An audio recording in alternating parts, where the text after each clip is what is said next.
Formula One's 2022 launch season continues today with the reveal of Aston Martin's AMR22 car. Sebastian Vettel and Lance Stroll have seen their new challenger for the new season. I'm joined by Jonathan Noble, F1 editor for motorsport.com. Johnny, we've finally seen an actual 2022 Formula One car today. Yeah, absolutely. I was getting quite worried yesterday. We'd had the Haas, which we always knew was going to be a livery launch, and the renders, and then Red Bull had built it up as the RB18 launch, and then actually just rolled out a slightly tweaked show car, which I think was a big disappointment. So I think there was a lot of concern actually that, was this going to be a complete fake launch season where we don't actually see a 2022 car? But we were assured this morning, yes, it was going to be the real car. Yes, it's going to do a filming day at Silverstone tomorrow, and we've seen it. And my first thoughts are, it actually looks more similar to a 2021 car than I thought they would do. Really, the concept cars we're seeing look so different, but actually, it doesn't look radically different, which I think in the end may actually be a good thing. Definitely. I mean, on the tech side of things, you've been talking with our technical writer Matt Summerfield about sort of the takeaways, because as you said, we've not seen a proper 2022 car yet. So this is the first one we can really get our teeth into in terms of any technical analysis. I know some fans have sort of been pointing out a few things here and there on social media, but what were sort of the main things that you and Summers took away from the launch? Yeah, I think the main thing, as we saw on the Haas, because while the Haas wasn't the finished car, it was kind of renders of an early development version. I think the biggest departure we've seen from the show car concept that was going around last year is the sidepods. Seems to be a very keen area of development. We saw on the Haas very, very small sidepod entry holes, and it's the same on the Aston Martin as well. And I think what's grabbed eyes quite a lot is those cooling vents on the top of the sidepods. They seem a bit unexpected.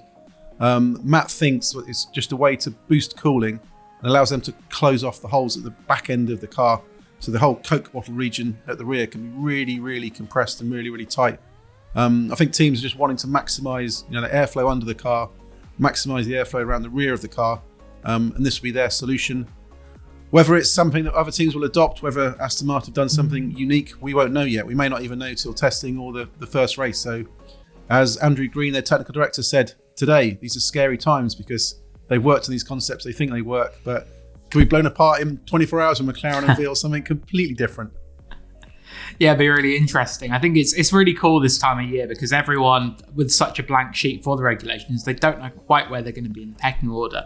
I think technically quite which is the right way to go. It's going to be impossible to say until they first hit the track in Barcelona and we get to Bahrain for the opening race. But I think one pecking order we can agree on is liveries, and who's got the best looking livery, the best, coolest design for this season. Personally, I think this is an absolute winner. I think it's really, really cool. They've done away with the BWT pink, brought in the lime elements I think were planned last year before they continue with BWT. It's been a hallmark of Aston Martin racing and their cars at Le Mans and things like that. What are your thoughts on the colour scheme for this, John? Yeah, I think we still have to wait to see how it looks on television. I think last year we spoke a lot. I remember speaking to one of the Aston Martin senior design chiefs, and they said they'd spent months and months and months working on the green colour for last year. Had done endless tests and film runs and were confident would work. But in the end, it came across almost black on television. And sometimes it's actually hard to distinguish between the Mercedes that was black from the Aston Martin that was green. Just didn't work on TV, no matter how good it looks in real life. So far, the images look great.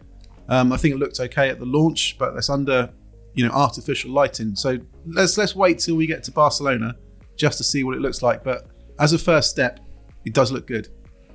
Definitely. And I guess, the technical side of it is obviously the more important one, but it's such a big change for this season. Andrew Green, he was talking at the launch of the car, and he said that he imagines the sort of regulations and the way the cars are going to have to be set up, they're going to be like go-karts this year. Now, it doesn't mean it's going to be like a Mario Kart thing, they're on Rainbow Road or anything, but I mean, John, what was he getting at with that in terms of the technical challenge of setting these cars up and how different a philosophy it's going to be? Yeah, it's been quite a weird kind of build up to these cars because teams have been working on them for almost 12 months now on the original concept. I know they were kind of had their hands tied in terms of all of aero work, but they've been working on them, understanding, making big developments. But we haven't heard very much from teams about what difference these cars are going to make. We know the lap times are now looking like they're going to be similar, but we've heard some snippets from Red Bull yesterday and more from Andrew Green today just about what changes. So there's going to be less drag on these cars. They're going to be quicker in a straight line.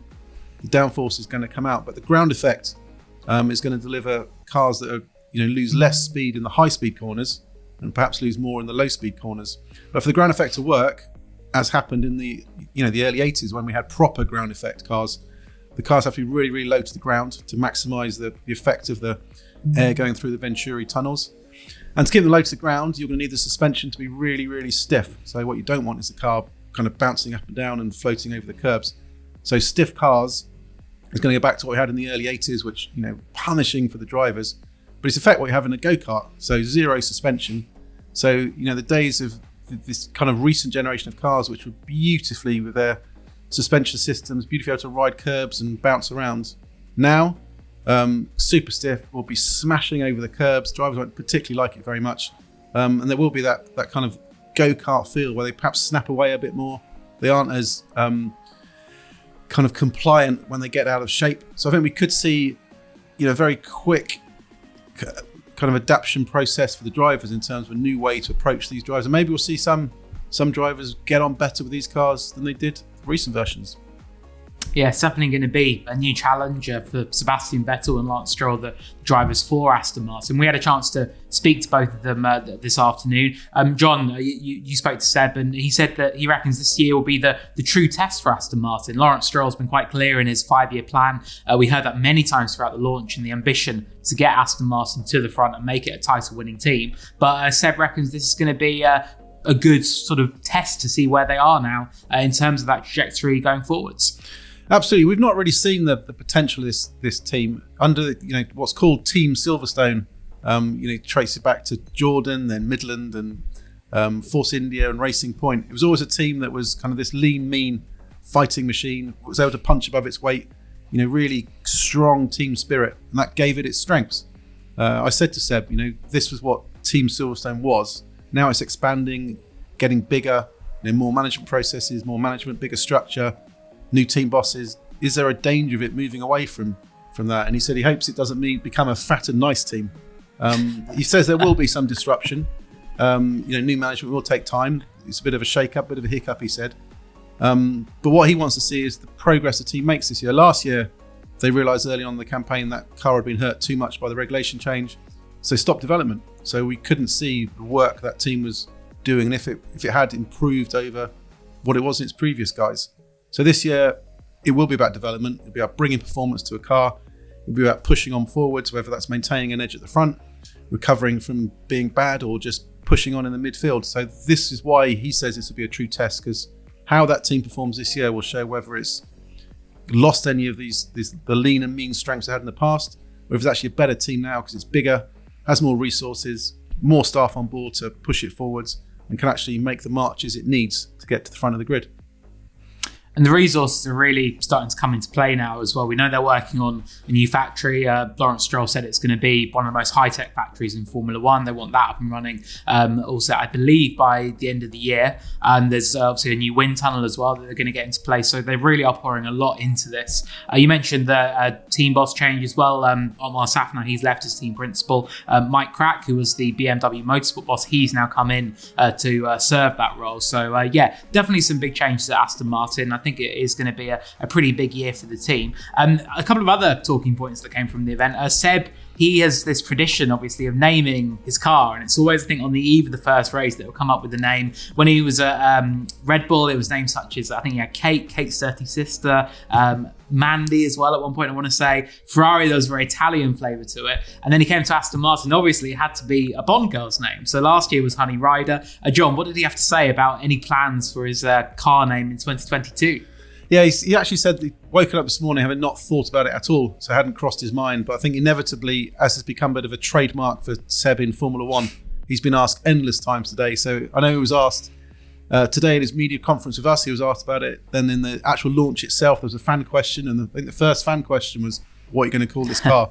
So it's something that's going to go away. He says it's not something he comes up with himself. He speaks to the mechanics. He comes up with something. It normally is the first race. Normally it's quite a good explanation. It's never anything completely random. There's always a good reason behind it. So I haven't got a clue what I'll come up with. Where it's another Bond theme, we don't know. But let's wait for Bahrain. Definitely. I think Matt Q, our Bond-loving colleague, he's definitely going to be very interested to see what Seb comes up with for this year if he continues that trend. Finally, we're going to stick with Seb. John, his hair. He looks like he's gone back to the Red Bull days, 2010, when he had his luscious locks, and I'm very, very envious, I must say. It was remarkable, actually, considering, I think 12 months ago there was shots of him in his first seat fitting with almost hair as short as me, but he's kind of grown up a bit of a kind of grunge beach kind of look. So whether it's a more sustainable haircut, because he doesn't have to go to the barbers as much or not, I don't know. But he looks refreshed. He looks relaxed. I think he's in a kind of happy place in Formula One at the moment, but it's easy to be in a happy place now in this pre-season period because everyone's got the potential to be fighting for podiums and winning races. He may not be the same if we get to Bahrain and Aston Martin haven't made the progress they've made, but then it'll be a case of knuckling down and maybe that hair gets a cut and he focuses on performance. We will have to see whether he goes low downforce on the hair setup as well through the season. John, thank you very much for joining me. That is the Aston Martin AMR22 car. We've got more content coming in the coming weeks as we have more car launches. We're off to the MTC tomorrow for McLaren's launch, the MCL36. So we're getting closer and closer to Barcelona. Make sure you stay tuned and subscribe for more content right the way through F1 launch season and the start of the 2022 World Championship.